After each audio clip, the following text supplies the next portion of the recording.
ನಮಸ್ತೆ. ಇವತ್ತು ಇನ್ನೊಂದು ಸ್ಕ್ವೇರ್ ಡಿಸೈನ್ ಮಾಡೋಣ. ಈ ಥರನೂ ಬೆರಳುಗಳನ್ನು ಇಟ್ಕೊಂಡು ಮಾಡ್ಬೋದು. ಕೈಗಳನ್ನು ಅಗಲ ಮಾಡಿ 4 ಕಡೆ ಪಾಯಿಂಟ್ ಇಟ್ಕೊಂಡು ಮಾಡ್ಬೋದು. ಆಮೇಲೆ ಮೂಲೆಗಳಿಗೆ ಚಕ್ರ ಇಟ್ಕೊಂಡು ಸ್ವಲ್ಪ ಹೆಚ್ಚು ಕಡಿಮೆ ಆದರೆ ಮೂಲೆ ಚಕ್ರನ ಸ್ವಲ್ಪ ದೊಡ್ಡದಾಗಿ ಮಾಡಿಕೊಂಡು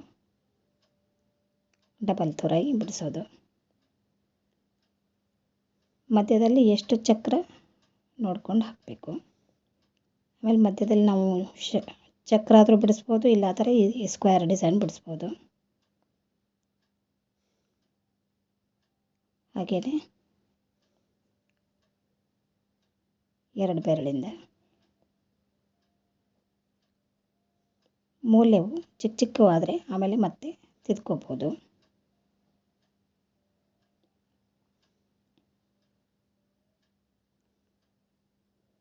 ಮಧ್ಯದಲ್ಲಿ ಚಕ್ರನೇ ಬಿಡಿಸ್ಬೇಕು ಅಂತೇನಿಲ್ಲ, ಪದ್ಮನೂ ಬಿಡಿಸ್ಬೋದು. ಓಕೆ, ನಾಳೆ ಸಿಗೋಣ.